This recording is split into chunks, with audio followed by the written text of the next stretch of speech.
Welcome to the College Football Preview Show, sponsored by Sonic Boom. I'm your host, John Sarianides, and tonight I'm joined by my partner, Kevin Stone.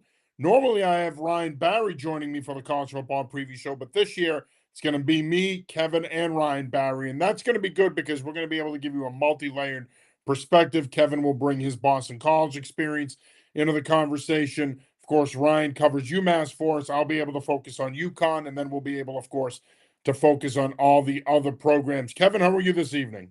Good. Long time no see. Yeah, I know. It's been a few hours.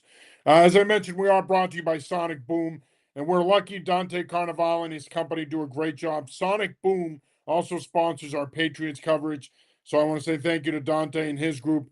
Sonic Boom is one of the fastest rising flag football programs in New England.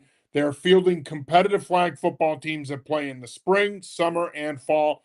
Visit sonicboom.com today for more information on how you can play on one of the Sonic Boom football teams this fall. Again, they're playing in tournaments throughout the state and New England, so visit sonicboom.com today for more information on this great program. Dante also has something else that he's also launching right now. We may end up flipping the sponsorship of this show, not that people necessarily care, to the other venture here because they're coinciding in terms of our sponsorship, but alas, that's our problem, not yours. All right, college football season is here, and one thing Kevin and I can tell you is we love covering college football. Stone, I would honestly say it might be our favorite thing we do, right? Like, we love Right. high school football, so that is what it is. It's in its own stratosphere as well. But we love college football. We love the pageantry. We love the big game atmosphere of it week in and week out. And college football, in a lot of ways, especially since we've started covering it, it's really seen it's experienced a renaissance of sorts. It's seen an uptick in popularity and interest around here. I mean, when we started this 6 years ago, I had no idea there were 16 Division One teams. I only knew, Well, I was BC, hoping you UConn. would open up with something else, not that you would Well, know there was I'm 16 being Division honest. One, It's to your point though. and it's Uh, 17 now. yeah, exactly. And who knows if it'll be 18 pretty soon or anything like that. But We're gonna in the next couple of years we could be pushing 20, yeah, depending on what happens with a couple of the other levels. But I digress. Continue. uh, but no, to your original point, yeah, it's by far the best thing that we do. Well, if the Patriots are one thing that's sort of in its own, I guess, All three of echelon. them are on their own, but I think you Yeah. could say, all right, I think from an enjoyment standpoint, in terms Yes. of like it's fun to do. I really enjoy covering college football. No, I agree. And we always talk about Ivy League. I know we're not going to get to the Ivies tonight, but I think the Ivy League is the best thing we do. But yeah, for whatever reason, you're obviously a high school guy. I've covered high school for 20 years now. There's something very different about doing college. And again, the Patriots are a completely different thing, but the college atmospheres on Saturday, especially some of the places around here, I think it's very underrated. And that's where we come in, and hopefully more people pay attention to college football around here because of us. Yeah, absolutely. Couldn't agree with you more. So, without further ado, let's start our college football preview. And by the end of the show, we're going to give you our predictions for the week zero games.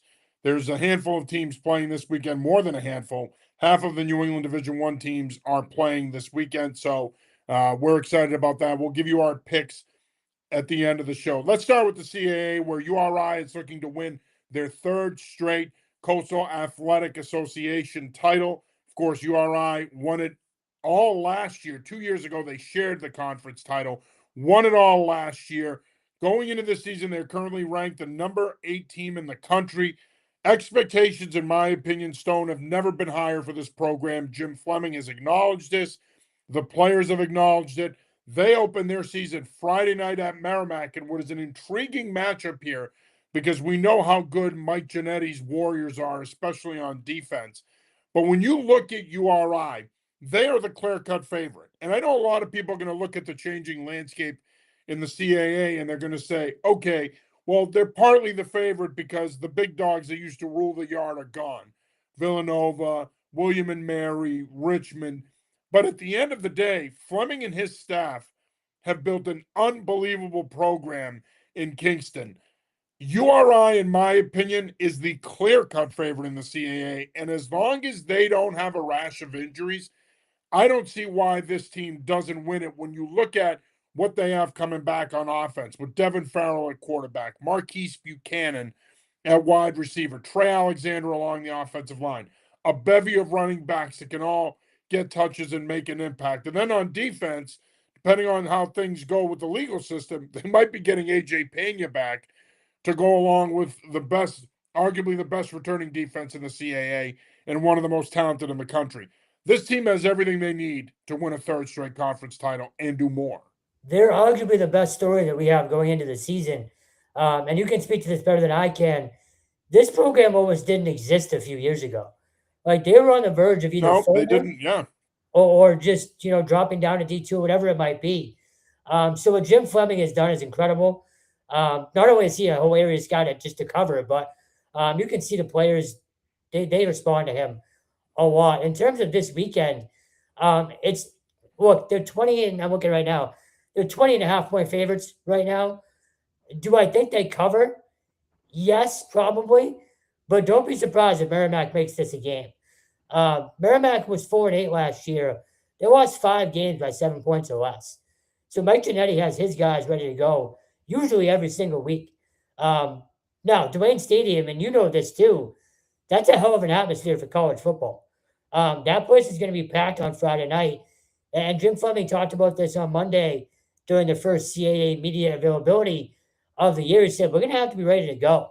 And look, early season, it's even harder to prepare for these games too, because you really don't know. You have an idea, but you don't know what you're getting yourself into in terms of schemes and stuff like that. So, well, URI probably win comfortably, probably, but don't be surprised if this is a game, after halftime or heading into the fourth quarter. I'd expect Merrimack to show up, and I just think ultimately, to your point earlier, the talent, the gap there, talent wise, especially when you're a Merrimack team who doesn't have a conference, that talent gap is probably just too much to overcome.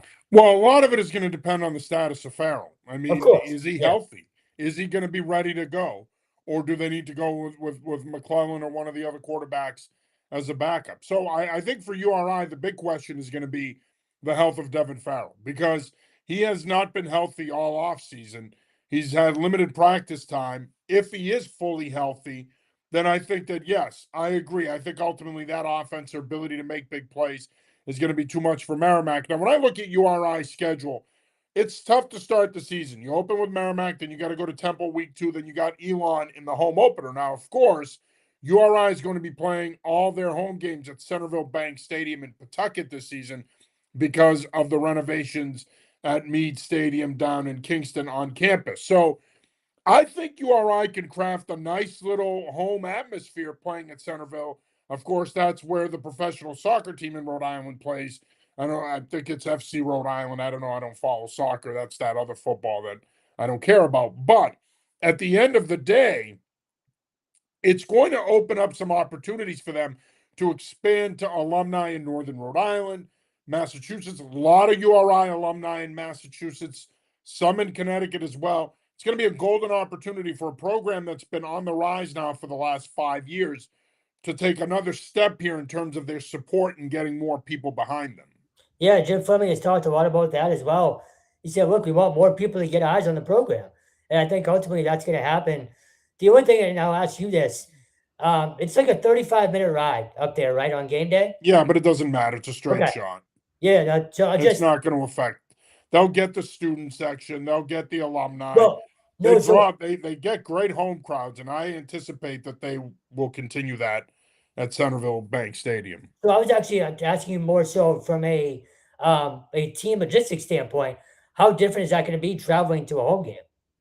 I mean, it's not easy. I Yeah, mean, it's going to be challenging in terms of moving around your team and equipment and everything else. yeah, And I'm sure that they're going to have some stuff on site so that they're not constantly moving things around. But I mean, again, you're talking about a 35-minute ride up 95.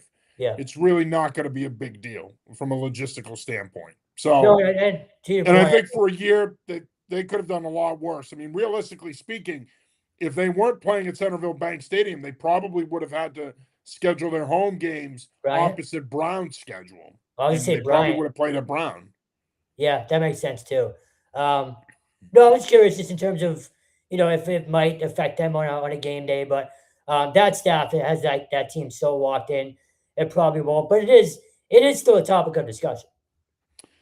Yeah, I don't. It's not a big deal. It's Not a not major something one. that I think is going to have an impact on their season whatsoever. But I will say, I think, like I said to open the show, health is going to be the key for them. They've got to stay healthy. They've got to get consistent quarterback play, and they've got to plug some holes, especially up front. Yes, on defense, you could potentially have AJ Pena back, have Rohan Davey at linebacker, you bring back Case Mankins, but this team has some holes they need to fill. Luckily, I think Fleming and his staff have done a great job in recruiting. They've done a great job in the portal.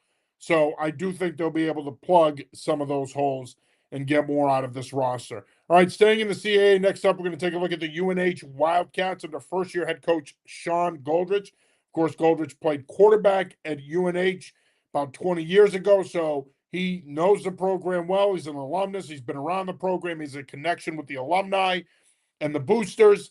Look, here's the thing. We all know about UNH's pedigree and their recent playoff success the last 20 plus years. This, in my opinion, even for an alumnus, is not going to be an easy job to walk into because of the expectations.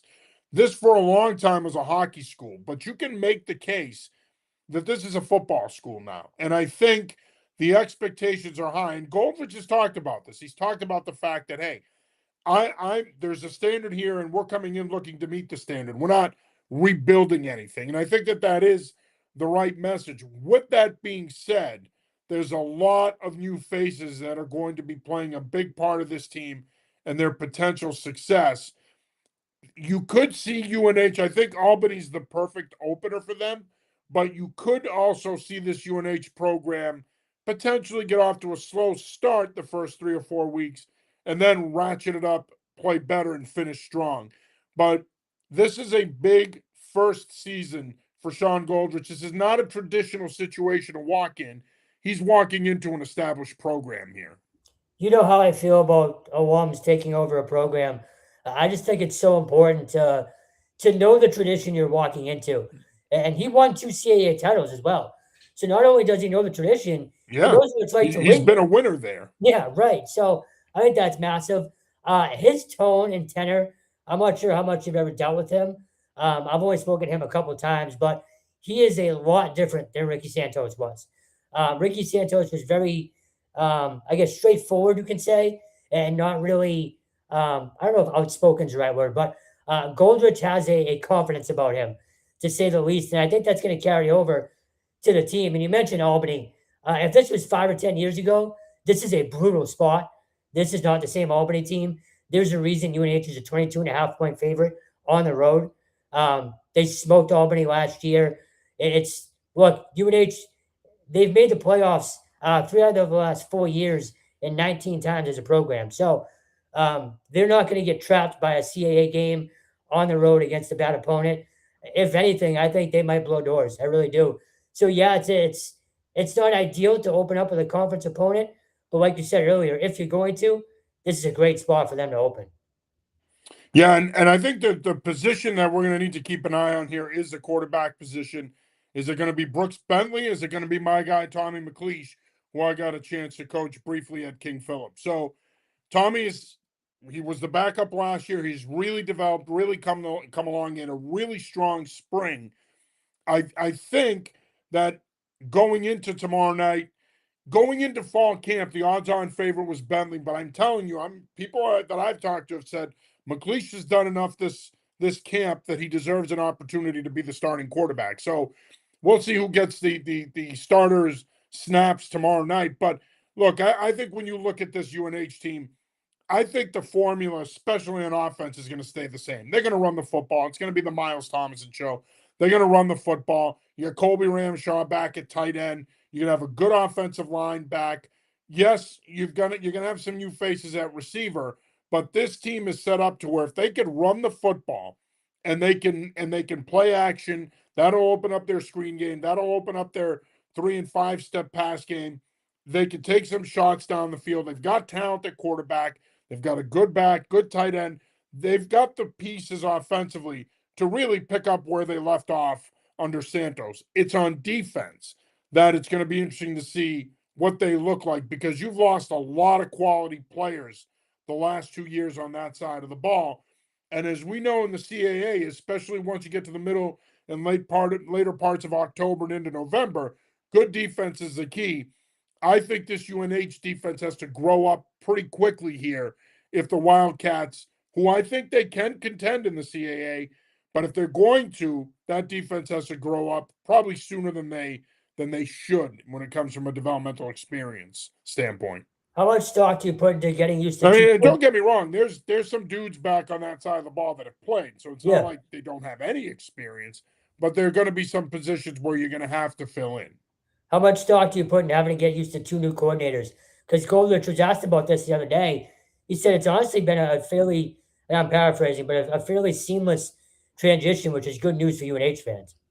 Well, I think with spring ball, it's not really an issue now. That's true. Yeah, it's I fair. think going into the spring it was an issue, but now it's not an Yeah. issue. I mean, they should be pretty acclimated to both systems, and they should be ready to go tomorrow night. It shouldn't be an issue. I think this is a team that when it's all said and done, we could be talking about a 7-8 win team, and either they're going to win a share of the CAA or they're going to be in the mix for an at-large playoff berth. But I do believe, even in year one, they have enough back that by the end of this season, this team will be in the playoff picture in some capacity. What that looks like remains to be seen.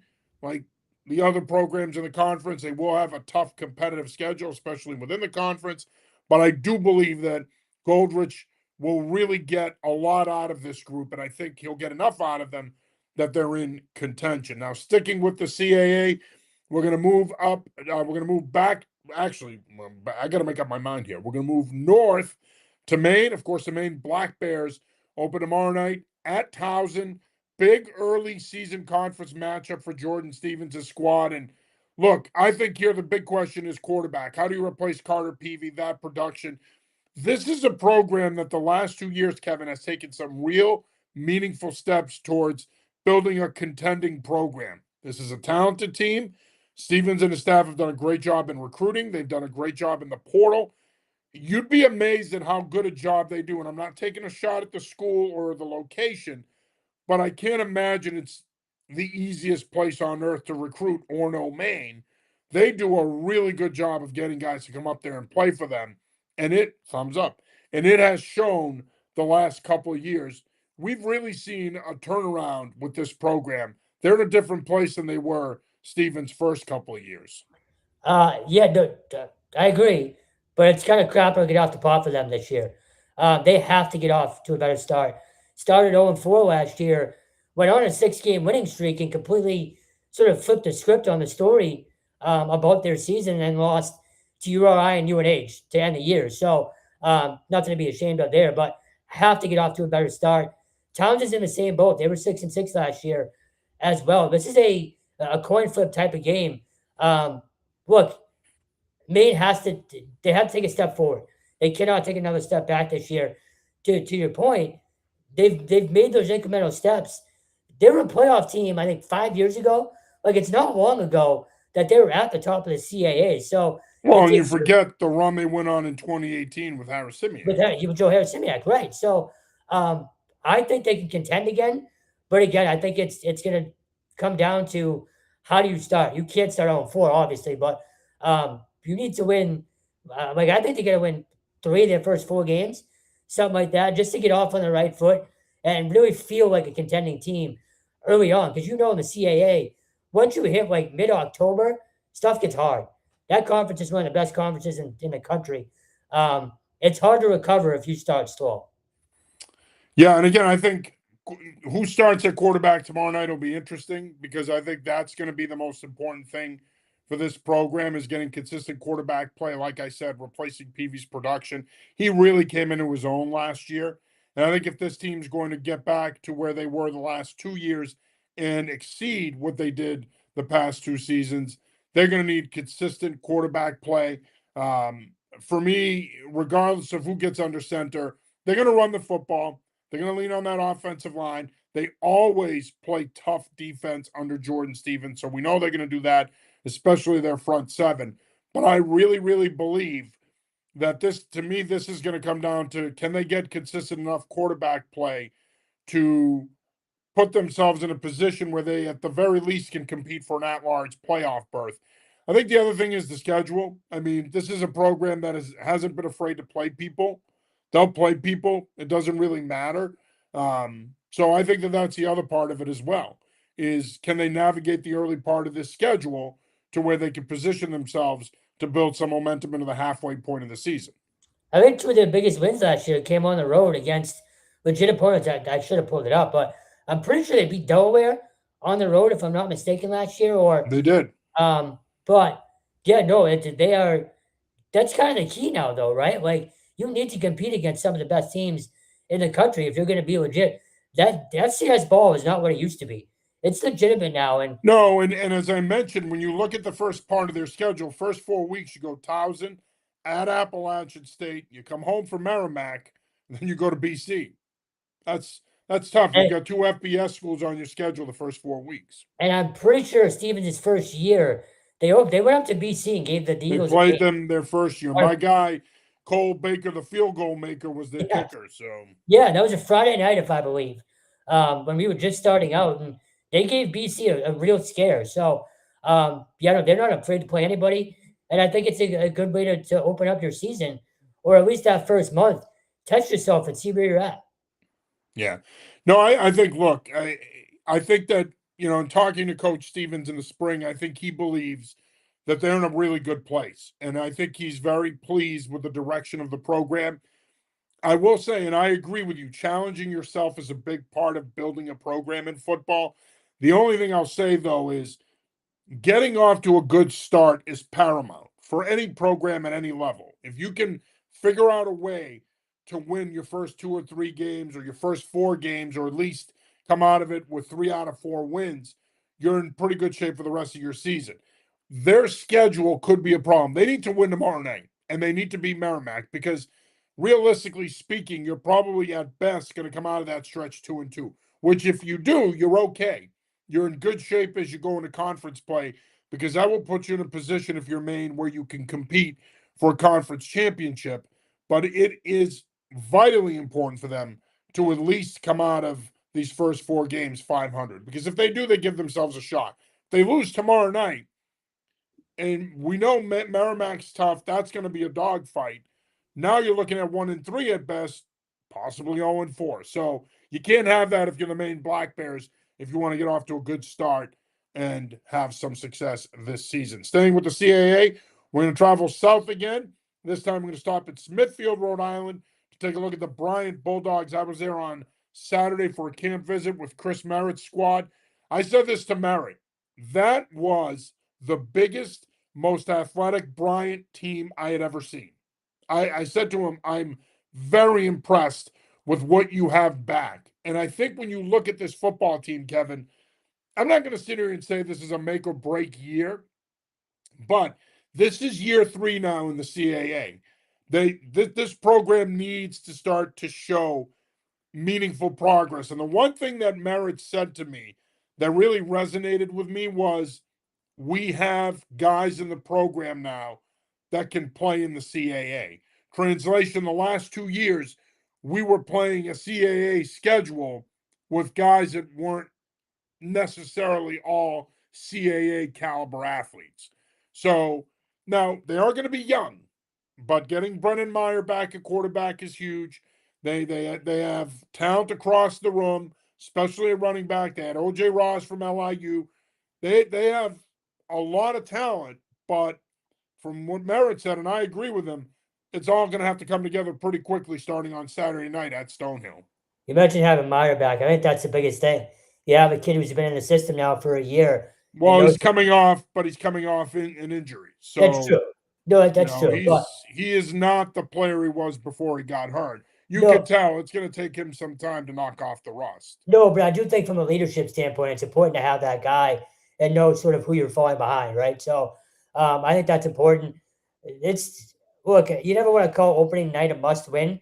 Kind of a must win if you're Bryant, right? Like I know you're on the road, but this is a Stonehill team that's very beatable, and we're going to get to Stonehill in a minute. But there's a you mentioned year 3 in the CAA, and there's just sort of a comfortability factor, I think, for the program now. We've talked to the Merit the last few years, and the bouncing around between conferences was not easy.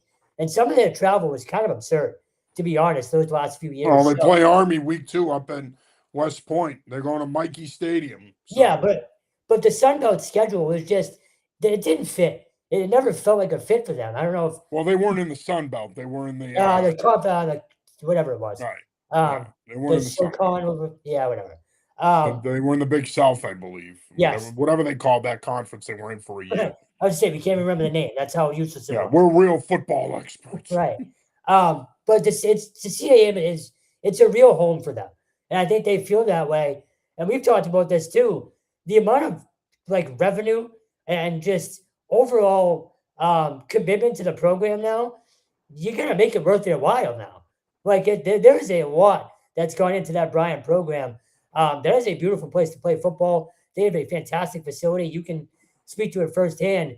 You got to make it worth their while to make sure that that commitment remains. So, thank you, the Big South OVC. So, um, I'd be surprised if this isn't um, not necessarily a competing for the top of the CAA year, but they got to be at least 500 or better.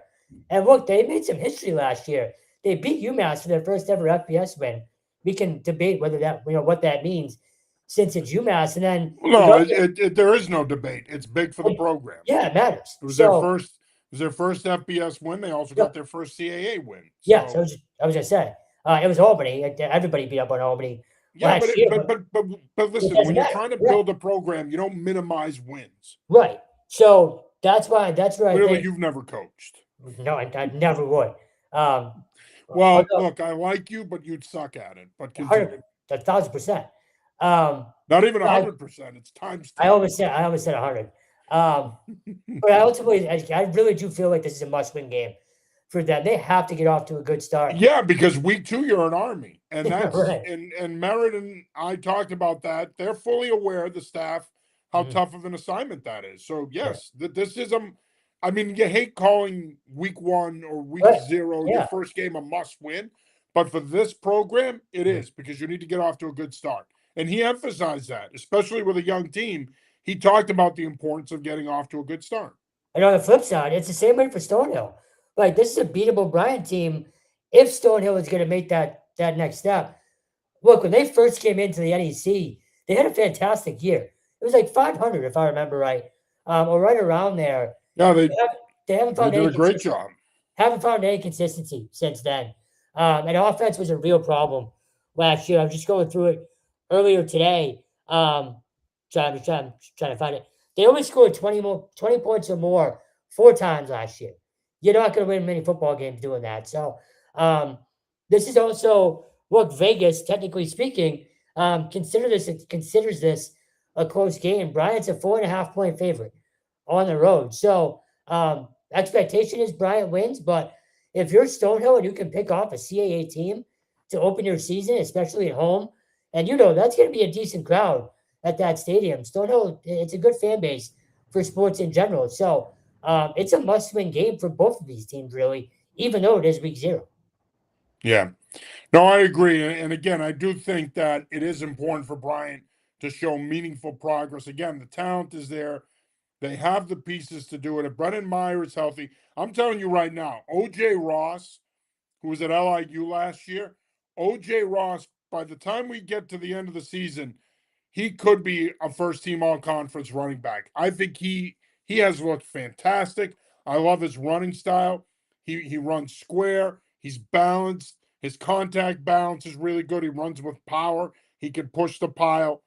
And one thing about Chris Merritt is and Ben McCaig, they're going to run the football. And they want to run the football to set up their play action game and their RPO and passing game. But if they can get downhill on you, they're going to get downhill on you. And Ross, I think, is primed to have a big season. And then I think even when you look at what they have at receiver, they have the ability to make some big plays down the field. I think if they could set up Ross in that running game, I think they're going to be well positioned to make some big plays down the field to Elijah Williams and the rest of that receiving corps. So I think Bryant is going to be much better than people think. Again, There might be some early growing pains because Merritt said this is a young team, and he's right. But once they get going and they get into the meat of their schedule, specifically their conference schedule, they should be fine. All right, wrapping up the CAA with the newest member of the conference, of course, former NEC member, former independent, Sacred Heart, Mark Knopfrey squad coming off an 8-win season. It's going to be in their first year in the CAA. What do you think this means before we start talking about the Pioneers and how we think they're going to do? What do you think them moving to the CAA means for this program? A few things. One, I think they can compete right away. And we just talked about it with, testing yourself early on. That Sacred Heart team played a ton. I think it was three top 25 teams last year, if I'm not mistaken. They competed Yeah, with their all. schedule right out of the gate, they go Monmouth, UMass, week Yeah. 1 and 2. So again, it's another program that's not afraid to compete with some of the or with teams that they might not be as good as but um, they feel like they can compete against. So one, that it's just they're not afraid of anybody, and two, just having a conference. We're gonna talk about Merrimack, but it just changes how you recruit and how you can sell the school. Sacred Heart has put a lot into that program, but having that conference, and we talked about this in UMass for years. It's just you can't overstate what that means in terms of getting kids to play there. When you can sell kids, you can go win a championship and play postseason football. That's a huge selling point. So I'm very intrigued to see what Nofri does. The fact that he's had that team doing what they've done the last few years, especially last year winning 8 games, I think they're going to be very competitive very early in that conference. Well, and you're bringing back some really good talent, especially on offense. First and foremost, John Mikulski comes back at quarterback. That's huge. Having that consistency at quarterback with Mikulski coming back, I think is vitally important for them. And then Summers at running back, man. I mean, he was a revelation last year. He's a preseason all-conference player.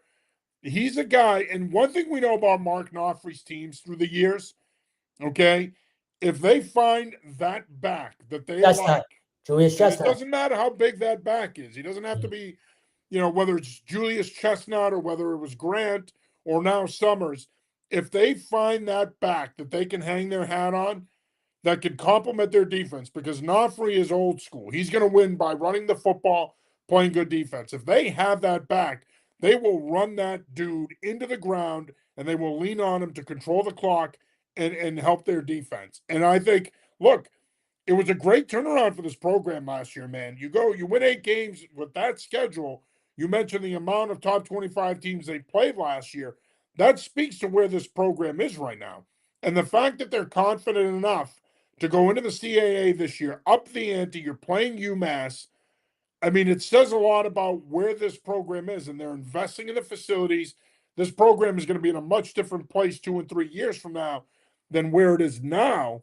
But if I'm a Pioneers fan and alumnus, you got to love what you're seeing out of this program right now, because they are going in the right direction, and in a lot of ways, that's an understatement.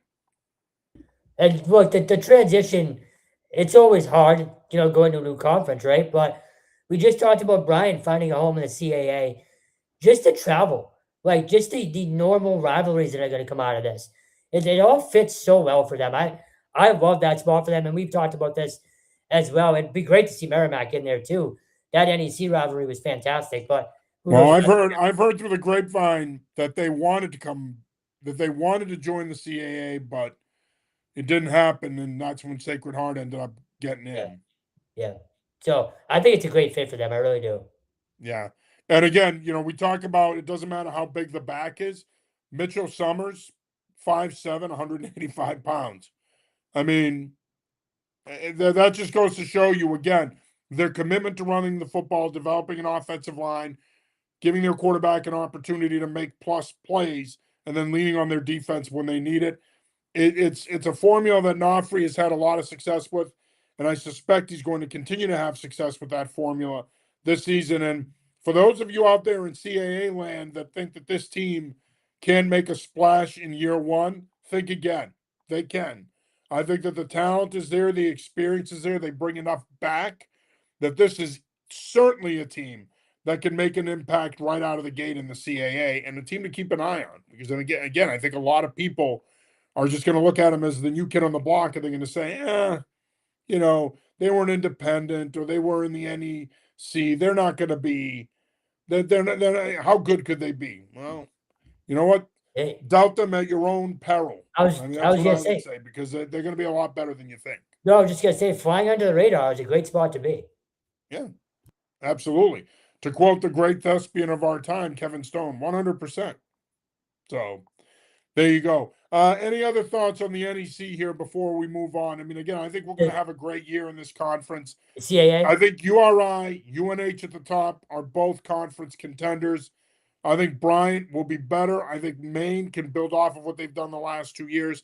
I think Sacred Heart will surprise people. The CAA, but yeah, no, that's What did I say? The CIA? NEC. No, I didn't say the NEC. I said the Yeah, CAA. rewind it after the show. He did. Okay. I think you're full of shit, but anyway, go ahead. Fine. People watching can back me up. It's the best. It's the best conference we cover. You know what? Why don't you host the show and let's see how it goes? God no. So the rest of this show, you would have called.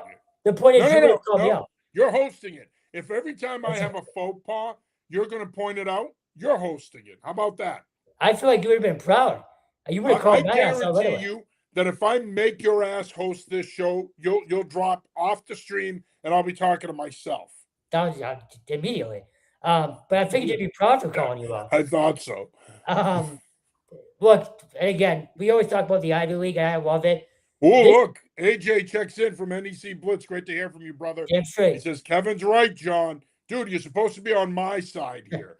You and I know each other and respect each other's work. What are you taking his side for?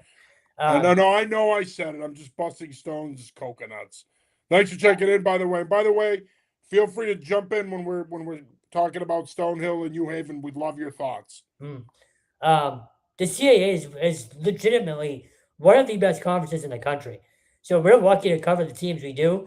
Having 5 teams in one conference is, makes our job a little tougher, but it's also that much more fun on a Saturday. So I love the CAA, I really do. And the rivalries are awesome too. The Maine UNH rivalry is excellent.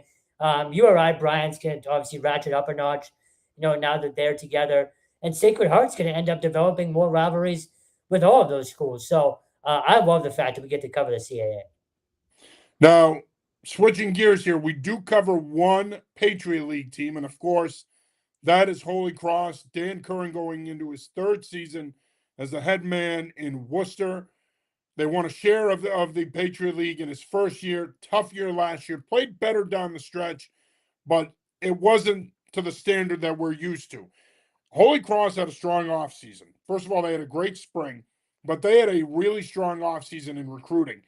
And they have done a terrific job in local recruiting and adding a lot of the top players here. They may not be the cream of the crop FBS guys, but they're below those guys. They're getting some of those guys. And so I think it's a testament to the job that Kern and his staff has done. They've done a terrific job on the recruiting trail this season. Now it's a matter of putting it all together and winning football games starting Saturday. And that's a tough opener to start your season with at home against a ranked Lehigh team. Can Holy Cross turn this thing around this season and get back to the level that we saw? And I don't want to get into Bob Chesney, but can they get back to that level of success that we saw previous to Dan Curran? Yeah, look, they were 3-9 last year. 4 of those losses were by 3 points or less. And if you remember, there weren't a lot of games. The URI game, I think, was 9-7 at Fitton Field. So their biggest problem last year was quarterback play. They hung in there with Northern Illinois, too. Yes, their biggest problem by far was quarterback play. You now have David Lynch, the former Hendricken star, and you also just brought in Datrell Jones from BC, who I think is going to be the X factor for that offense. He's going to be a game changer for them. And then they always have size and speed at tight end and at receiver seemingly every year. So you add that on top of a now well-experienced offensive line. We haven't even touched on the defense yet, but just if that defense is even a small, margin of what they were last year, you have to think the offense is better. I'd expect them to be back in the hunt in the Patriot League. But to your point, that is a brutal way to open the season. not only is it Yeah, a I mean, Lehigh's coming in ranked number 11 in the well, country. I was just saying, not only is it a ranked team, it's one of your biggest rivals who went undefeated in the league last year. So if you can somehow pick them off, you're off and running, ready to go. Is Lynch going to be the quarterback? See, that's a good question. I think we haven't been there as much as we probably like to. I think he is ultimately, but look, Cal Swanson was really good in spring ball when we were there too. So I don't think you can go wrong with either guy. Um, I'll be fascinated to see who it is on Saturday, and I honestly wouldn't be surprised if we see both of them at some point. I truly wouldn't. But either way, the offense it just there's no way it can be as bad as it was last year, or I shouldn't say bad, as inconsistent as it was last year. They just struggled to score points every week. They really did. They left the defense out to dry. So, assuming that's better, it's hard not to imagine a Dan Curran coach team can't be competitive in that league. No, and I think what Day Day is going to give them at running back is he's going to give them that explosive element. Yep. Even though he'll probably be in a timeshare, he's going to give them that explosive element that they lacked last year. As good as Clairvaux was at times to them, and he was a grinder that can pound it in there and finish in short yardage situations. He really, what we were used to seeing from Holy Cross running backs in recent years, that ability to change the complexion of a game, whether it be their running backs or Matt Sluka, they didn't have that element. They haven't had that element the last couple of years, to be honest with you. So I think Jones, in a lot of ways, changes that. He changes that because I think he gives them that. He brings that to the table. And I think that if they get that out of him, that ability, because we know this at any level of football, whether it's the NFL, college, high school, it's hard to win when you got to drive the ball every possession. It's hard to win and score points if you have to go 80 yards every time you touch the ball. You need to have the ability to make big plays. I think Jones is going to give them that. He's going to give them a back that can be a big play guy, both as a runner and as a receiver. But they're also going to need to make big plays in the passing game because they haven't had a lot of that in recent years either. No, and again, that's where the quarterback comes into play. They simply didn't really have a QB last year. Again, that Rhode Island game was 9-7.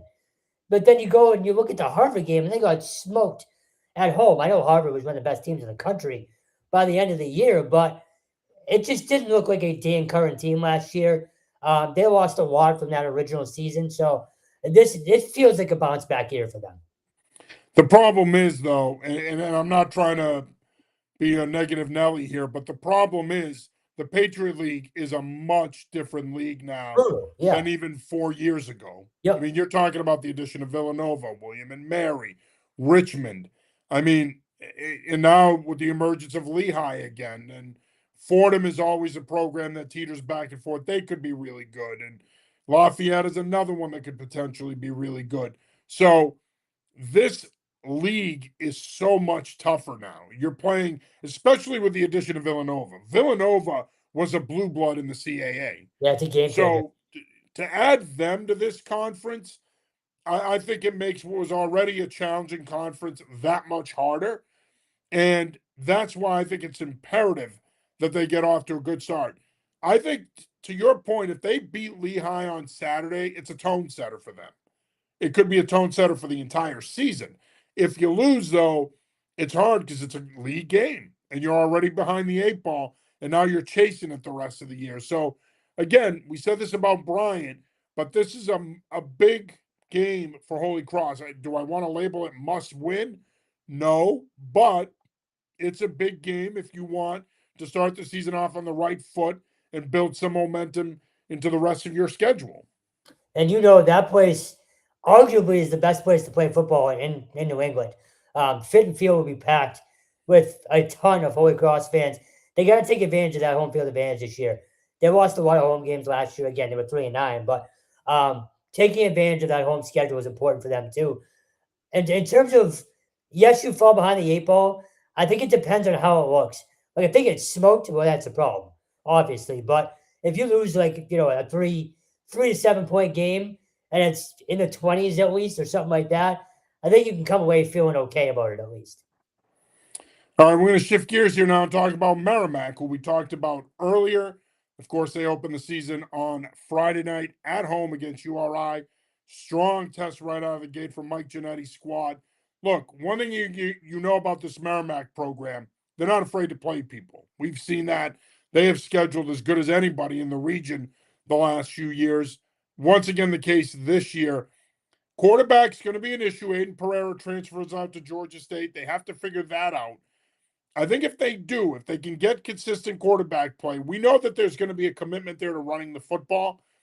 We know that if they can get those two things, this is a program that, in my opinion, will play good enough defense that this team will be able to be in games on a week-to-week basis. Yeah, well, they always have a good defense. Always. They're always fast. They're always physical. So it's a lot like Holy Cross, where if you can figure it out on offense, they're going to be in every game. Like we talked about it a little earlier. 4-8 last year. 5 of the losses were by 7 points or less. They're in every game, or just about every game. With that schedule, With the correct. they played Exactly. a tough schedule, especially the last 2 years. And let's not forget, Mike Ginetti was with Dan Curran for a long time. They do things very similarly in terms of how they want to win games. So you're always going to get a dogfight against Merrimack. Again, like we talked about earlier, do I expect URI to ultimately pull away in this game? Yeah, but I could see this being a game in the fourth quarter. Well, what does Merrimack have to do? You talk about them being a 4-win program last year. Life is hard as an independent. We know this. And at some point, this football, because here's the thing, they're not going back down. They're going to be a Division I football program. And what amazes me, and I've said this, and this is not me being a football guy, but football genuinely brings in money. Okay? So as much as they wanted to be in the MAAC in basketball, and they're in Hockey East, obviously, in hockey, as much as they wanted that for their other sports, and as much as they wanted that March Madness money potentially, the reality is your football program is bringing in checks. Now, operational costs are higher. We know that. But at some point, you could still play this schedule and have a shot at making the playoffs out of a conference. They've got to figure this out. I don't think it's going to happen in the CAA. I've talked to people that have told me that ship has sailed, that they chose Sacred Heart. And I think a big reason they chose Sacred Heart was the financial commitment that the school was willing to make to the football program. Merrimack, I don't think, was willing to make that commitment, and ultimately it proved to be costly. But if they can win 5-6 games this year and build some momentum, that helps you. And we've talked about this with UConn. That helps you down the road if you want to get into a conference. Well, I think the biggest problem, we just talked about Dwayne Stadium. The stadium's awesome. They don't have much else. There's just no commitment to the facilities. The weight room's barely a weight room. It looks like a high school weight room, honestly. And I don't even, that's not even hyperbole. It's the size of a lot of high school weight rooms. You know, we covered a pro day in there a couple of years ago, and I was stunned by the lack of facilities. So, as nice as that stadium is, it's just hard to recruit kids or upper echelon kids that are going to want to play there. So, as tough as a team as they are and as physical as they're going to be, at some point, kids are going to pay attention to what's around them there. And there's just not a whole lot. No, but I mean, again, this is where the commitment, if the money starts coming in, you could put more of it into the facility. But this goes back to the administrative commitment, right? They have to make that commitment if they want to be a D1 program. By the way, I really do like their quarterback room. I really do. I like what they have in there. Obviously, they added AJ Hairston, the UMass transfer this season. They have Cole Meehan, who's the projected starter for now. They added Jake Attaway this offseason. I mean, that's a talented quarterback room that Merrimack has. We always talk, well, I would say the old cliche, if you have, and I said this last night, you have more than one quarterback, you have none, you might see all three guys at some point this year. I feel like you might have to. Yeah. Hot hand. You might see Meehan, you might see Hairston, and at some point, depending on how things go with those guys, you might see Attaway. Look, Hairston is talented enough that if he's healthy, he should be the guy, big picture, but he's the biggest guy in that room, too. Yeah. Yeah. And at running back, you have Matthias Latham, the Central Catholic standout, coming back. He's a guy, they have a good running back room. There's some depth there, but he's a guy that could be a lead back, push the pile. And again, I know it sounds redundant when I say this, but the formula is there to be successful. They're going to pound the ball, play good D. You know, I said this at BC a couple weeks ago. You do that, you give yourself a shot. Well, So I it's was a gonna tried and true recipe, and I think this is what's going to allow them to hang in games. well, I was just gonna say that's the only way they hang in against URI. You gotta kill clock and keep that offense off the field. Ish. That is not an explosive offense, though. Buchanan can be explosive. Sure. I think that this defense can they can keep them in check. The question is the offense going to score enough? Yeah. So that's the key. Is the offense going to score enough? And I will You say, are go ahead. no, it'll be the best atmosphere of the weekend.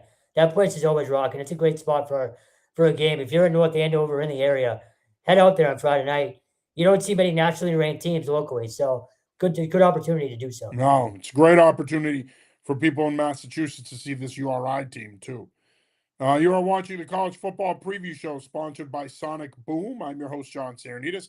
As always, I'm joined by everybody's favorite ombudsman, Kevin Stone, and we're previewing the upcoming college football season in New England. We're going to be sticking with the Division One preview for this week. We're going to have some previews coming out the next couple of days for the teams that are playing this weekend. Our BC, UMass, UConn stuff will come out next week ahead of their game. So we're pretty much a two-man operation. So, we've got a bunch of college stuff coming out over the course of the next few days.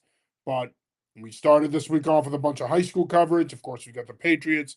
So, again, two-man operation. Be a little patient. We're going to have some college stuff for you guys as well. Let's shift gears here now and take a look at the NEC. Of course, we have Stonehill, New Haven, Central Connecticut State. Let's start with the Blue Devils. I mean, they have become the preeminent program in the conference, in my opinion. Adam Lechtenberg has done a tremendous job with this program. They're a consistent playoff program now. They're a conference favorite now. They're a program that is back. This is a program that has a history of tradition and success. They're back as a program now. Look, you got some big shoes to fill. Elijah Howard, Olson at quarterback, but this staff has done a really good job in recruiting. They've added a lot of good pieces. There's no reason that this team doesn't fill those holes and continue to be the lead dog in the NEC. Preseason favorite to win it again and to go three straight. So, look, the only problem they've had the last 2 years is they've ran into URI in the playoffs. Each of the last two seasons, that's been their first round opponent, and they haven't been able to get past the Rams. But 8-5 last year, 5-1 in the NEC. I'd expect them, like you just said, to be right back on top of that conference. That conference is always a little weird every year. There's always one surprise team that sort of makes its way up, but the only problem is they're opening against South Dakota, and they're 22.5-point dogs on the road. So might get off to a slow start, but in terms of the conference, I'd expect them to be right back in the FCS playoffs this year. Yeah, NEC Blitz says can't bet against CCSU. Need to see quarterback and running back play this season, but there really aren't other big question marks. Yeah. Should three-peat. Yeah, no, and of course, opening up your schedule in South Dakota, I think is going to be a pretty good litmus test for them this weekend. But you're right. If this team gets consistent quarterback play, because that's what they got out of Olsen the last 2 years, but if they can get consistent quarterback play, it doesn't have to be Howard at running back. If Lechtenberg has to do it by committee, he's going to do it by committee. They're going to run the football. You bring back enough experience up front that the offensive line should develop into a strength. And defensively, look, one thing we know about this program is, especially when it comes to their front seven, they're going to have guys that can run, get after the quarterback, and they're going to be athletic. And we've seen it in the secondary as well. So this is a program that from a talent perspective on paper, they are well positioned to once again be the favorite in the NEC and see it through. Now, a program that I think they're going to have some competition from is New Haven. And Mark Powell's squad going into their second season in the NEC. Of course, you have AJ Perry back at quarterback. He was phenomenal last year for them. The transfer, he's the best returning quarterback in the NEC, in my opinion. Dual threat guy. He can make big plays with his arms. He can make plays with his legs. He's going to spearhead that offense. Powell's a defensive guy, so we know the Chargers are going to play really good defense. This is a program that is well positioned from a talent standpoint to surprise people in 2026. So they are, and I'm going to pull you now and throw some cold water on it. 10-game schedule last year. a few of their wins were still against D2 opponents. So while they got their biggest win was against Albany, which was it's massive for to make that jump and to frankly beat any Division 1 team a year after making that D2 jump is very, very impressive. But I just worry that there wasn't enough competition last year to truly sort of get them ready for any what the NEC life is going to be like. I hope I'm wrong, obviously, but I think it might be a growing pains type of season for that program. It's interesting that you say that because when you look at their schedule right out of the gate, they open up Friday night at home against Marist. Yeah. And then they welcome Stonehill next Saturday, September 5th. That should be a pretty good game. Yeah. Then they go on the road to take on South Dakota State. Then they come back home for Brown on September 19th. That's going to be Brown's opener. That's a brutal stretch. And then they go to Merrimack. That's brutal. And then they hit the road down to Austin P. And then Robert Morris. And then the big one locally will be on October 24th when they take on CCSU, a game we'll be covering. That's a tough stretch. I mean, the end of the season, they got Duquesne at home, LIU at home. They go to Wagner. They go to Mercyhurst. Those are winnable games. But out of the gate, you might be right. There could be some growing pains because this schedule's tough.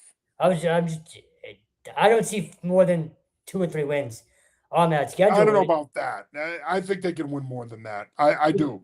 I think Powell's a really good coach. And you got to remember, man, that this is a program that was a legitimate power in Division II for a long time. No, that's fair. And they have strong recruiting ties in Connecticut.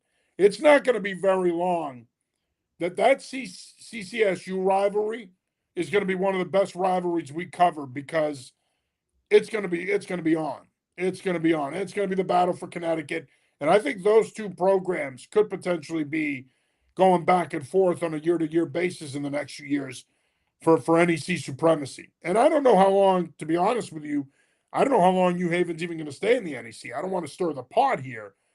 This is a program, an administration that's ambitious, a program with a rich history of success. If they have, let's say they win 6 games this year, which you never know, it is possible, they could really accelerate the development of this program. So I hear you. The only thing I'd say is winning those recruiting battles, if they do it, well, then that's a game changer. But if you don't start winning games early on, it's a tougher sell. That's the only concern I would have. Well, I mean, they've already won games early on. That's not this. But against D2 opponents, though. But it doesn't matter.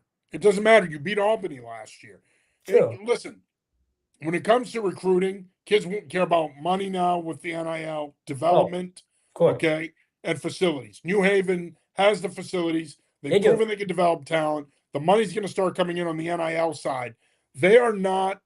AJ says it here, and I agree with him. New Haven will be one of the 2 best programs in the NEC at some point. They have great facilities, man. They have an advantage there where they're going to be appealing to kids. And while, yes, I agree with you, their schedule is tough this year, especially on the front end, and they could end up getting a dose of reality.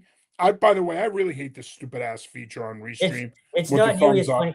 It's just so foolish and idiotic. I got to look at the settings to see if I can turn this crap off. It's not nearly as good as it used to be. Anyhow, to AJ's point, I agree with him 100%, to quote you. It's not going to be very long, as I mentioned earlier, that we're talking about them and CCSU going back and forth for the NEC. They're going to be the 2 dominant programs. I hope I'm wrong because Mark Powell's been great to us early on. So I'm having trouble getting past that schedule last year. It's not about being wrong. You're making a valid point. Listen, show some conviction with your takes. You are a wuss when it comes to backing down from your takes. That's not true at all. Show some conviction, sack up, and stand behind some of your takes. Okay. You're such a wuss when it comes. You are so easily swayed in the other direction. Sure. I'm agreeing with you here in that they could get off to a tough start because the schedule's tough. It's tough out of the gate. Again, for me, it's hard to get past last year. The only thing I said to you was, I don't discount what they did last year. I get what you're saying. Yeah. But because it was important and it gives them momentum going into this year, but this early slate could certainly slow down some of that momentum. No, and it's hard to argue with the facilities. It's a beautiful campus. Yeah, it is. It is. And again, like I said, I'm not trying to rain on the NEC's parade here, but a program like that, look, they're not going to end up becoming an FBS program. No one's saying that, but they're a program to keep an eye on down the road. If the CAA becomes a predominantly Northeast conference, which it's becoming that, and they decide, they split it into two, which it is already, but if they become mostly that and those southern schools separate, they could be a CAA school down the road. But for now, they're in the NEC, and I think they're going to be there for a little while. And to AJ's point in NEC Blitz, and again, check out AJ's stuff, NEC Blitz. He does a tremendous job. Great dude, committed to NEC coverage. Definitely check out his stuff. I think for me, to his point, it's not going to be very long with the way they can recruit and the investment they're making in that program that they'll be a dominant NEC school. Of course, the other NEC school is Stonehill. I visited with the Skyhawks last Thursday night. They were doing a walkthrough in the rain. Eli Gardner, very excited about what he has back. He likes his team. He's got about 120 guys on the roster. Obviously, consistency at quarterback is huge. Jack O'Connell is back at quarterback. They like their running back room. It's not gonna be what we've seen from them in recent years with Corbett and Washington, where they're leaning on one guy. Could be more by committee. They like their young receivers. Offensive line, they're bringing back Josh Triano at center. He's going to anchor that group. Then when we talk about Stonehill, that defense, they play fast, they play up the field, they play aggressive. Stonehill may have the best secondary in the NEC returning. You have Jordan Irvine, Mo Seed. That's a really talented secondary. You got those two guys anchoring it at safety. I think Stonehill is well positioned to surprise people in 2026. Defensively, I have all the confidence in the world in them. It's just they need to turn around offensively. Like we were talking about the Bryant game earlier. Last year, you go 4-8, 3-4 in the NEC, but you only scored 20 points in 4 games. That's you're not going to win Well, football. and you bring up a great point. The only thing I would say to that is it was the first year in Dan Hebert's offense. True. You hope year two they're more comfortable playing in the system. Yeah. It'll reflect in their point production. And it's funny too because that first year or two, they were scoring with anybody. Like they were in almost every game, and a lot of high scoring games. So it was sort of in either or last year. They were either in a close game, low scoring, or they would get blown out. So they gotta find a happy medium this season. Yeah, and look, I think Garner and his staff do a great job. They're going to be well coached. They're Yeah. not going to get out coached. It's going to be more of a talent thing. And I think he will tell you from a recruiting standpoint, they're at a place now where they're competing for kids that are NEC caliber kids Mhm. and they're FCS caliber kids. And you talk about a program, I mean, Stonehill is playing UMass and Ohio this year. So you have to have that type of talent on your roster if you want to Yeah. play in those games. So they've really upped the ante. The profile of the program is expanded. I think the hard thing is, and I feel bad because Eli is a good friend of mine, and I feel like he probably gets sick of me asking him this question, but I always ask him when I'm over there, all right, what are they doing now from a facility standpoint? And I ask it, to be honest with you, Mhm. because I think they need to do more on the football side of things. I agree. WB Mason Stadium. Look, when I coached at Stonehill way back when, there was no WB Mason Stadium, but they were building it. And that stadium really rejuvenated that football program. And I think in a lot of ways, it led to them having D2 success, and that became the impetus for them moving up. But I do think you got to do more there now. The facility is nice. They're adding, they're building new baseball and softball fields, new basketball, hockey facilities. All that stuff's going to help. But football is going to be your primary source of revenue outside of ticket sales and TV deals. You got to put some money into this football program in terms of facilities and helping them be a program where people are going to want to come to Easton to play them. So we've already seen it. Penn's come up here, UNH has come up here. Other programs have visited Easton and played there. But even if you start with something as simple as putting a whole set of stands on the other side now and turning it into an actual stadium and getting a video scoreboard, just those two things right there elevate the profile of the program and make it a place that a school like UMass would be willing to come to Easton and play them eventually. So, No, look, I think like all these programs that we've talked about tonight, a fast start is going to be important for them, but the schedule doesn't do them any favors. Saturday night's going to tell us a lot about them. I think this game tells us more about Stonehill than Bryant because when I look at Bryant, if Bryant comes into Easton and wins on Saturday night, I'm not going to be surprised because, again, I was very impressed with them physically. If Stonehill wins this game, I think it says a lot about the direction of this program this season. yeah, I mean, like I said, 4.5 point underdogs at home. Use that to your advantage. But I'm glad you mentioned the facilities. You're right. They got to add stands. You know this. My sister just graduated from there. She was a hockey player for 4 years, starting goalie, and just sort of hearing some of the stories about how athletes and the facilities are addressed there. It's not great. There can be a lot more done. And to your point, football it carries everything. So just making a better atmosphere there, even like the parking there, you know that. Like it's not a great setup by any means. So they can do a lot to make that program or invest more in that program and ultimately put a better product on the field. Yeah, so we're going to preview the Ivy League in a couple of weeks when they get started because if we preview them tonight along with everybody else, this will end up being a 3-hour show. So we're going to wrap up the show by previewing UMass, UConn, Boston College. Ivy League we'll preview in a couple of weeks. Of course, Ryan Barry will be on with us for the entire season, the rest of the season. So we'll be able to really dive into the Ivy League and preview the 4 Ivy League teams in New England. Of course, Yale is the preseason favorite to win the Ivy League. They were picked to finish first. Let's start with UMass and our good friend Ryan Barry. I wish he was here because he is our UMass guy. Look, it's simple. There needs to be tangible progress this year. We've talked about it all off season. We've talked about it in recent weeks.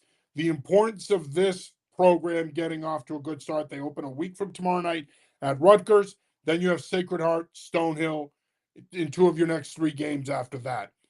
This program needs to come out of their first 4 with 2 wins. If they do that, they could potentially steal 1 or 2 the rest of the way. They cannot, just like they did last year, and I don't say this to disparage Bryant in any way, but you cannot lose to FCS schools like Bryant last year, like Sacred Heart and Stonehill this year. They need to win those 2 games out of their first 4 to build some momentum going into the rest of their season and once they get into MAC play. And again, like anything else with this program, it's going to come down to talent because I think Harrison Miak can coach. I think he's got a good staff. I like Warner as the offensive coordinator. It's going to come down to their talent, how good they are, and can they win? Can they make enough plays for this team to win games? Not only can they do you need to see tangible evidence, they can't keep just killing themselves. If you remember some of the losses last year, Oh it yeah, was embarrassing fashion. they were a great first half team. Yeah, they really were. And then they just went it down their leg in the second half multiple times on national television. And that's not even getting into the whole fireworks thing and all the other crap surrounding that program. The Oh, the biggest field goal fiasco with the yeah, fireworks. the biggest thing that they need to do is just have people talking about football, right? Like Yeah. none of the other crap outside of it. Even if they are losing games, just don't make it embarrassingly bad. Have make it respectable if nothing else. But to your point about the schedule, if they're not 2-1, that's a problem. It's a massive problem. You have to be 2-1 to open the year. And I said this last night when we talked about it a little bit. Will they beat Rutgers? No. But do I think they can make that a game and surprise some people early on? I really do. And part of that is just because it's a new day for Rutgers as well. They're going to be kind of antsy. It's that opening game type of jitters thing. So if you can sort of make noise early on and put a little oh crap into Rutgers, well, that's great. That's tangible progress that you're competing against a legitimate program. So um, wins are important, but for me, it's just eliminate the embarrassing stuff around the program first and foremost. Yeah, and again, I'm going to sound redundant here. I'm going to sound like Bill Cowher on the NFL Today, where every week it's the same thing. Run the football, play good defense, you're 1 game. Blah, blah, blah. I know it sounds generic, but for this program, again, that same old tired ass recipe is going to be the key to success for them. Pop's going to be their starting quarterback. We covered him in high school. We know what kind of a player he is. We know he's going to bring swagger to that offense. We know he's going to bring playmaking ability. For me, I like this team at wide receiver with T.Y. Harding, Joe Griffin. I think they've got two really good receivers there that they could build this passing game around. It's going to come down to the running game and two transfers, Curtis Kimmons and Jordan Washington. If those two guys come in, give them some semblance of a running game, take pressure off of some of their young offensive linemen, this team's going to be okay on offense. Look, they're not going to be world beaters, okay? And I hate to say it, and I'm not poo-pooing UMass offensively. I think the scheme will be sound. I think you have a playmaking quarterback. I think you have the potential to make some off-script plays, which this offense hasn't had since Mark Whipple was here the second time around. But I do think you have the ability to make some big plays. But I don't know if they're going to make enough of them to help the defense, because the defense, as you know, has been the biggest problem. Okay. The offense hasn't been good either, but they've had their moments here or there. But the defense has been a real problem. And again, I go back to what I say all the time. Part of your job as an offensive coordinator is to protect your defense. And I know a lot of people are going to say, oh, that's bullshit. What do you mean protect your defense? Well, there's two ways you can protect your defense. Score a shit ton of points, and they don't have to win it for you. Or you got to run the football, play keep away, shorten the game, control the clock. If you do one of those two things, you're helping your defense. If you can't do either of those things, your defense is going to suck ass. And that's been the story with UMass essentially the last few years, is their defense has not been good. Even when Don Brown was there, and we all love Don, they have not been good. And a big reason why they haven't been good is you can question the talent, the recruiting, whatever else you want, but the offense didn't take enough of the pressure off of them. They didn't help them. That's going to be a key for this team this year. Their offense has to do a better job of scoring points, but also controlling the tempo in some of these games. And defensively, the biggest talk coming out of camp has been a defensive line. Joe Harris-Simiak believes they're actually going to get to the passer this year. If that's the case, well, it changes things, because we know what they have at linebacker. Tyler Martin's one of the better leaders that team has ever seen, or at least seen in, 15 years? Like, he's a legit dude. We covered him in high school a lot as well. I think they have the pieces defensively as long as you get to the quarterback. Because the secondary should be decent, but if you're going to cover for a long time, I still think you're going to end up in shootouts you don't want to end up in. But if they can get to the quarterback this year, game changing for them. And defensively, they should be better. I mean, you have Tyler Martin back, one of the best defensive players in the MAC. You have Timmy Hins-Peter. He's returning as a graduate. So you're going to be solid at linebacker. To your point, the secondary could be pretty good for them. Question is, can they rush the passer? Can they get anything out of that defensive line? Because if they can, I do think in the back seven, they should be pretty good, or good enough that they should be able to hold their own. It's a matter of, can they generate a pass rush, which, by the way, again, they've had a lot of guys that have looked the part in recent years, but they haven't played the part. And I think that's going to need to change if this team is going to have success. And we beat the dead horse every single year with this program. We always talk about wins with them more than anybody else. So here comes the $64,000 question. How many games could they potentially win?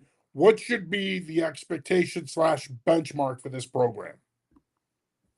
From the coaching standpoint or from the fan No, standpoint? no. In general, Okay. what would be a good year for them win wise? 4. I'd say 4. I agree. That's the number I have. Yeah. Yep. I mean, look. I think 4 wins is a good year for them, and you're showing progress. Yes, and I keep going back to it, but as long as you're not an embarrassment, like it's a really low bar, but given how things have gone the last, I don't know, call it 5 to 8 years at least, there's it can't be as bad as it's been. It just can't. Aesthetically, you do have to. Don't say that. We've been down this road before. I know. But the narrative has to change, regardless of the win loss. The way it looks has to look different. The way it looks has to look different, but again, the way it looks is ultimately going to come down to wins and losses, right? And to your point, if they win 4 games, it's going to look better than it has in a long time. Oh, the fans will throw a parade if they win 4 games. Yeah, especially this fan base. So, absolutely. All right, shifting gears here now, I'm going to talk about UConn and preview the UConn Huskies. Of course, the Huskies are going to be led by first-year head coach Jason Candle, formerly of Toledo. He replaces Jim Mora, who did a fantastic job rebuilding this program after Randy Edsel 2.0. Strong recruiting, good foundational pieces, back-to-back bowl appearances. They won a Fenway Bowl 2 years ago, lost last year, but they went to a bowl game 3 out of the 4 years. 3 out of the 5 years that Mora was the head coach. Look, I mean, a lot of people are going to look at the UConn situation and say, geez, those are big shoes to fill. But the reality is, Jason Candle was the right guy. He was a great hire by David Benedict and the UConn administration, because if you want to replace a guy like Jim Mora, the type of guy you want to replace him with is a guy like Jason Candle, a guy that's going to preach toughness, physicality, accountability. These are all things that every coach preaches these things, but Candle lives by these things. And it's shown both in spring ball and in fall camp. This program has operated like a machine. They've been efficient.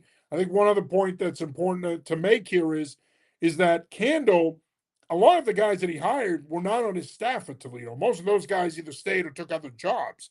So he's working with a new staff essentially, especially at coordinator with Nunzio Campanile on offense and Ryan Manelik on defense. So when I look at this UConn team, for me, what it comes down to, Stone, is you are replacing a lot of guys here, a lot of staples of the program the last 3 years, the Fagnanos, the Edwards, the Bells. Okay. It's not going to be easy, man. It's not going to be easy to fill a lot of those shoes, and they're big shoes. Now, to his credit, I think Candle and his staff did a tremendous job in recruiting. They fortified the roster. I think, and I know UConn fans, you know I've been bullish on this program, especially the last 2 years. They've been my BC. But I'm not as bullish this year because I'm not you. I don't stay bullish. I actually look at this objectively. I'm not as bullish. And the reason I'm not, get the hell out of here, thumbs up. The reason I'm not as bullish is because I do think it's going to take this program some time to get going in terms of getting all of these new pieces acclimated.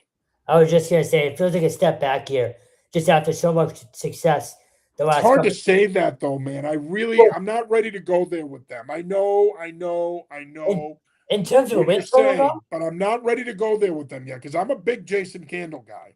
no, and look, and you know this. I talked to him at the Rhode Island Clinic just what days after he got hired, and I was extremely impressed. You can see why kids want to play for him, but to your point, you're replacing a lot. But I'm looking at the schedule from last year. This team gave up a ton of points, like 41 or 44 to Delaware. Um, Trying to look, 23 to BC, which they won that game. Uh, 37 against Rice. Like they have to play some better defense this year across the They board. do. Um, I agree. And and also, Ken and I think Mora was a defensive guy. right, like that's a And problem. I think that's the surprising part of it was how bad they were at times on defense last year. But on the flip side, 31 points against Ball State, 44 or 41 against Delaware, 34 against in that Rice loss. Um, Again, they kept putting up 40. It was 48-45 against FAU. Like they were in shootouts every time last year. Yeah. I don't think that's going to And be you had the pieces to do it with Fagnano what. and Bell and Edwards. I mean, you had a three-headed monster that trio was as good as any trio in the FBS outside of maybe programs in the top 10. There are probably about 5 or 6 other programs that might have had better trios, Yeah. but that trio, in my opinion, was a top 10 trio in the country last year. Yeah, no, so to your point, there's so much to replace. It's going to take time. Now, I will say that fan base, we joke around about UMass, but they'll pack the rent every Saturday. That Oh, place yeah. shows up for that program. So as long as they keep getting that support, they should be okay. But I do think I'm not saying a major step back, but compared to what we've seen the last few years, I'd be surprised I'd be surprised if they make a bowl. I'll say that. Offensively, the only returning players you have are Ty Chan up front. He'll play right guard for them, and Shamar Porter, a wide receiver. That's it. Big question for them is going to be who's your quarterback. We talked about this the other night. My money right now is on Jake Merklinger. I would love to see Tucker McDonald have a legitimate shot at it. And Candle did say over the weekend that they are not going to announce who their starting quarterback is until the week of the opener. They're going to make sure that this is a competition to the end. By all accounts, the snap distribution has been relatively equal. Merklinger probably has a slight edge, the Tennessee transfer. But Caleb Osborne, Tucker McDonald have been in the mix as well. I think for me, look, what it comes down to is they have some talent at running back. They're going to need their transfer running backs to step up. I think Merklinger, like I said, is ultimately going to be the starter. How long that lasts obviously depends on how he plays. But Kenji Christian, Sincere Bowers, those guys are going to need to step up and be big for them in the running game because they've got big shoes to fill in Cam Edwards. And Cam Edwards, who transferred to Michigan State, those are huge shoes to fill. And between the two of them, I think that they can, but it's not going to be one guy anymore. It's going to be by committee. And then on defense, you are literally starting over across the board. So I think to your point, there'll be some growing pains there. And their schedule gives them a little bit of a It's not, buffer. yeah, it's not brutal. No, you open with Lafayette at home. A lot of your tougher games are on the back end. So, I think, again, right, what it comes down to is I don't want to sit here and continue to bore people to death with run the football, play good defense. But if this is another program that's going to be in that boat, and Yeah, we know that Campanile is a good offensive coach, he comes from an offensive family. Manilek played college football, good defensive coach. But these guys are going to have to work in sync to help each other out because early on, until these guys all get on the same page, there might be some growing pains. yeah, can't get in shootouts this year, I don't think. No, no. And I don't think they will with Candle. Candle is big on establishing a physical tone up front. I think they're going to be more patient on offense. And again, you don't have enough back, even though there's a lot of talent in that locker room, you don't have enough back that you could say, all right, I know what this guy's going to be able to do. I know what this guy's going to be able to do. If Jake Merklinger is our starting quarterback, we have enough pieces around him that have been around this program that can take some of the pressure off of him or whoever the starter is. That's not the case right now. It's going to take these guys some time to get acclimated. And again, I think it's okay, right? Because I still think this is a program that even if they hit a rough patch early, could still win 6 or 7 games. Just because of the schedule, mostly. Well, and I think that's part of it, right? I mean, Yeah. and people have been critical of them and their scheduling, saying, well, you know what, at the end of the day, the reason they've had all the success they've had is because they don't play anybody. I get it. That's foolish to say because they've played some good schools. But to your point about the schedule, you open up with Lafayette on September 5th, and then they have Maryland after that. Maryland comes to the Rent, and then you go to Southern Miss and you go to Miami before Syracuse comes to the Rent. So Maryland, Syracuse are going to be tough games out of your first 5. Those other 3 are winnable games, though. You should Yeah. beat Miami. You should beat Southern Miss. You should beat Lafayette. At Just, worst, they're 2-3 to start the year. At best, they're 3-2. Huskies fans would be ecstatic if they were 4-1 to start the year. oh, yeah, and just to clarify, in case people are wondering, that's Miami of Ohio. Yeah. Just in case. Yes. Yes. Kevin Stone, the show ombudsman, he keeps me on track, keeps me on my toes. We really do appreciate that. All right, Stone. The floor is yours, Senator. Final program we're going to preview tonight. Of course, this is the Boston College Eagles coming off a 2-10 season. We don't have to sit here and rehash the same stuff we've been talking about all offseason. This is a big season for Bill O'Brien and his staff. Should have got off the pot. I mean, plain and simple. So, look, I'll start with the obvious. Mason McKenzie at quarterback. You and I love what we saw out of him. I love his attitude, and I talked to Jonathan DiBiaso about this today. He is a confident kid, and with good reason. He played a ton of football in Division Two, and I know it's Division Two, but it's still playing football. Like, you have game experience. I think that's important. I think he's going to be pretty good. I think they're going to run him a lot more than people think, but I haven't really talked about receivers much. I'm a little worried about the receiving group. Jaden Skeet's slightly banged up right now. He's supposed to play in week 1. But after that, I'm not sure who that next guy is. And so I want to see people start to separate. Today was the last time we're going to see them practice until the opener next Saturday. Practice is closed next week. We'll talk to them, but we don't see practice. So out of Reed Swanson, Javarius Green, Dawson Pugh, VJ Wilkins, Jackson Wade, who was a transfer from Florida, who I think people are actually really going to like. There's plenty of room there for guys to separate. It's just no one has in training camp yet. So a little worrisome there. Kalen Chazinski injury, we talked about this at tight end. It's massive. You can't replace him. He was going to be your best offensive weapon. Receiver, tight end, doesn't matter. So you now have Brady Clough, and Zeke Moore is probably your top two tight ends. I think Brady's going to be more of your red zone target. Zeke Moore reminds me of Mike Allstott a little bit. He does run the ball a little bit. Yeah, it's interesting with him because I don't see him as a tight end. They list him as that. He's more of the old H-back in the Redskins offense, which I hate that term.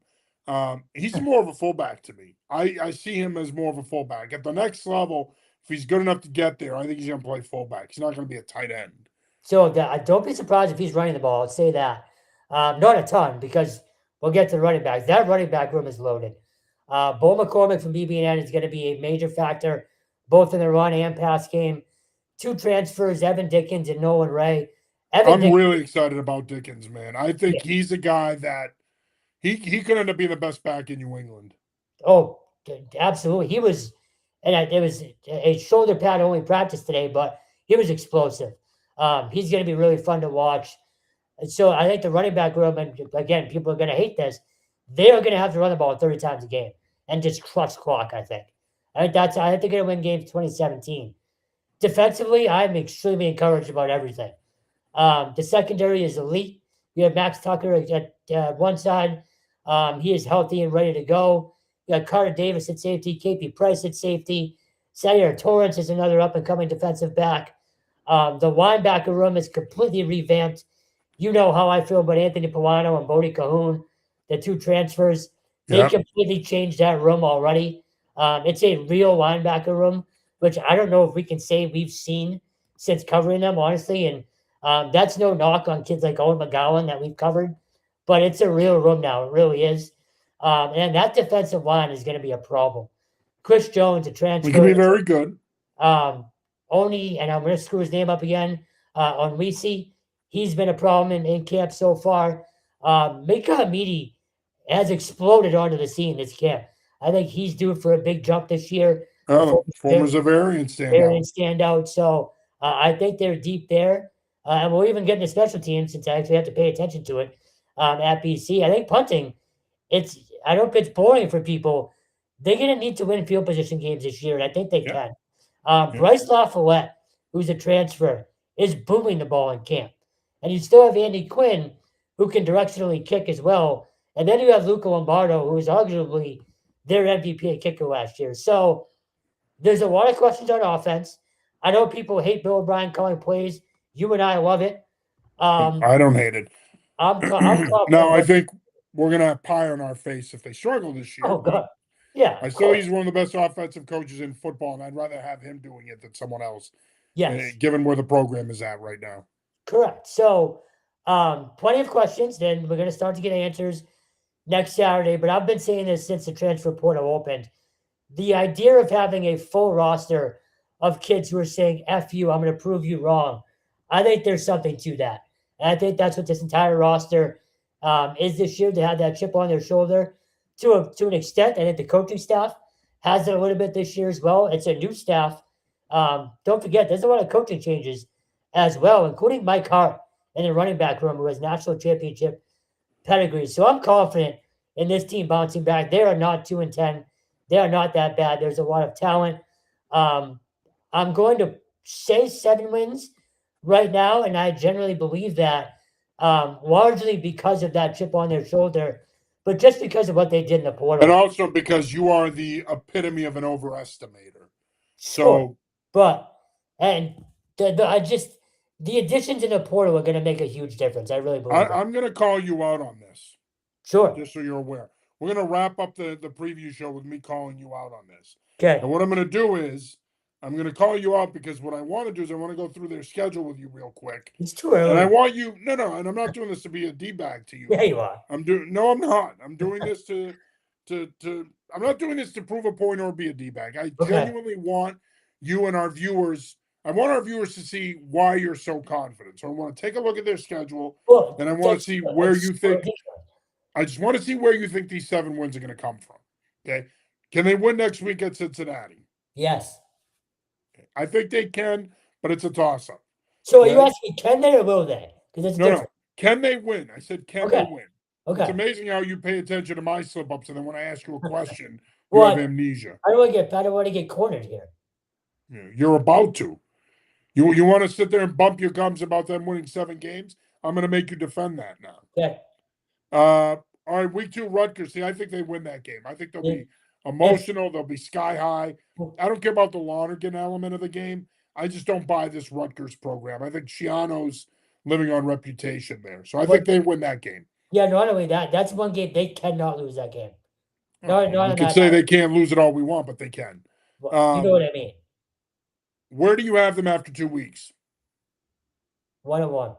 1-1. So you think they lose next week at Cincinnati? Yeah, probably. Okay. Maine at home on September 19th. We love Jordan Stevens. We love the Black Bears, but that's a win. Yes. Could be a tough game because Maine has talent. What could Holy Cross did here a few years ago? And then they get into the meat of it. September 26th, James Franklin and the Virginia Tech Hokies come to town. You look Hokies. Can they or will they, you asking me? Oh, my God. Dude, you said that they're going to win 7 games. Just tell me which games they're going to win. I mean, I haven't done. Are they going to beat Virginia Tech, yes or no? Yes, at home, yes. Okay, so they're 3-2 according to you. Or no? No, 2-1. No, 4-1. You have them at 4-1. All right? Wait, on the road, October 5th in Dallas against SMU. No. Okay, so you have them at 4-2. Come back home October 17th after a bye week against Pitt. Yes. Okay, so you have them at 5-2. October 24th, they hit the road at Georgia Tech. No. Okay, so you have them at 5-3. Come back. They stay on the road. Halloween, they're at Duke. Ooh. I'm gonna say yes. Okay, that's a hard game on the road, though. So what do you have them at? 6-3. 6, yeah. Okay. Florida State, November 7th, comes to the Heights. Yeah. You think they beat Florida State? Let's see it. So let's recap. Yes. Let's recap. You think they lose to Cincinnati? Yeah. They'll beat Rutgers. They'll beat Maine. They're 2-1. Yeah. You said that they are going to beat Virginia Tech?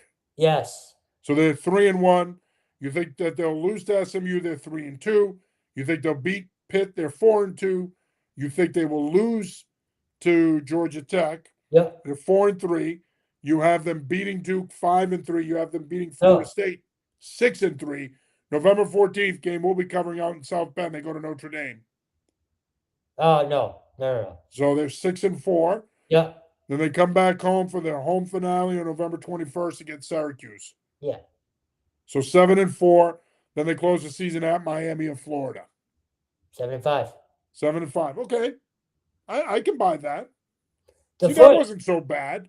No, I had. You're acting like I gave you a root canal with no Novocaine. Well, I hadn't done my prediction story yet, so I didn't want to get cornered if I did.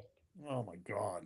I don't want to get cornered. You know damn well the BC fan base will let me hear it. So. Oh, whatever. Tell them to get over themselves. I genuinely believe in what they did in the portal. I do. Yeah, so do I. And look, I know some BC fans are going to disagree with us. If you go 7-5, get into a decent bowl game, they win that, they finish 8-5, they've turned things around. They can build off of that. So they somehow find a way to win 7 games. I think Boston College football fans should be ecstatic coming off a 2-10 season. The only problem, and everybody can say this, is if you do go, 7-5, you win 8 games with a bowl win, you're going to lose a lot of guys. It's just sort of the nature of what it is now. Well, I don't think you're obviously going to lose guys to graduation. Yeah. And you're always going to lose. But you got to remember now with the portal, the portal's a one-shot deal now. You get 2 shots at it. You get 2 bites at the apple. You get 1 shot at it, then you get it as a grad transfer, which I've been calling for the last 4 years. So it's nice to see that they finally smartened up and did it. And I had nothing to do with it. Trust me, they don't listen to me. They don't listen to people that they should be listening to. So I think at the end of the day, I don't think you're going to lose as many guys as you think. I don't know what makes you think that they're going to lose that many guys, because I think a big reason, if they lose anybody, it'll be NIL related. It's not going to be you That's what go I eight and mean. five with a bowl win. You're gonna lose. You're not going to lose guys because you're not winning. No, yeah, I most so meant the NIL component. Yeah, the And NIL component, and if guys play well and they yes, want to go get the bag somewhere else, yeah, those guys will hit the portal, but they're only going yeah. to get one shot to do it. No, that's a good You point. know, Yeah, kids now more than ever need the right people around them, because if you make the decision to leave, it better be the right one. It's gone are the days now where you can just do whatever the hell you want. Those days are over. yeah. So, No, that's fair. and I think the other part of this too is going to be the the 5 for 5 rule, where you get 5 years to play college football. And I think that's going to affect a lot of the PG programs, because you're not going to get that extra year now to PG and develop, because you're going to lose that year on the back end. So Yeah, there's college football has changed, and I think it's changed for the better. I know people are going to say you must be pro coach and pro NCAA. I'm not pro anything. The reality is, it's been the Wild West. It was embarrassing what was going on, and it's about time that they reined some of this shit in. So I'm okay with it. All right. agreed. Final thoughts here on the 2026 college football preview show. Again, we're going to preview the Ivy League in a couple of weeks. We didn't do them tonight because otherwise this would have been a 3-hour show. But final thoughts as we embark on the 2026 college football season here in New England. Can't wait to get going. I'll be at Merrimack on Friday night, and I'll be in Worcester and Holy Cross Saturday, and uh, things get rolling with the FBS programs next weekend. So, like we said, it's the coolest thing that we do is cover college football around here, and hopefully we can get more people invested this season. Great. Now I'm going to have to answer to high school coaches and Patriots fans, and, because you decided to say the coolest thing we do is college football. Thanks a lot, Stone. I really appreciate it. I said it's something we enjoy doing, that we have fun doing, and somehow you found a way to screw that up. Way to go. I kid, of course. Great job as always, man. And I do encourage folks, if you love Division I college football in New England, there's no better source than New England Football Journal. Get yourself a subscription so you can follow all the action. Visit anyfootballjournal.com. Go over to the New England Football Journal subscription tab. Click on it for $2.99 a month. It's a steal. Me and this guy right here, we're not making money on this deal, okay? We are servants of the football community. We are delivering football content. I'm telling you now, for some of the best college football coverage in New England, we're going to dabble in D2 and 3 this year, too, by the way. It's going to be a soft rollout with hopefully more of an emphasis next season and beyond. But we're also going to start doing some D2 and D3 stuff. So it's not all going to be Division One. So again, if you're a fan of those programs as well, make sure you get yourself a New England Football Journal subscription. Again, $2.99 a month. It's a steal for what you get. All right, that'll do it for this week's episode of the College Football Preview Show. For Kevin Stone, I'm John Sarianides. We will be back with you next week. Ryan Barry will be joining us. Until then, have a happy and safe rest of your week. And as always, get out there and enjoy the games. Football's back, baby. Peace. See ya.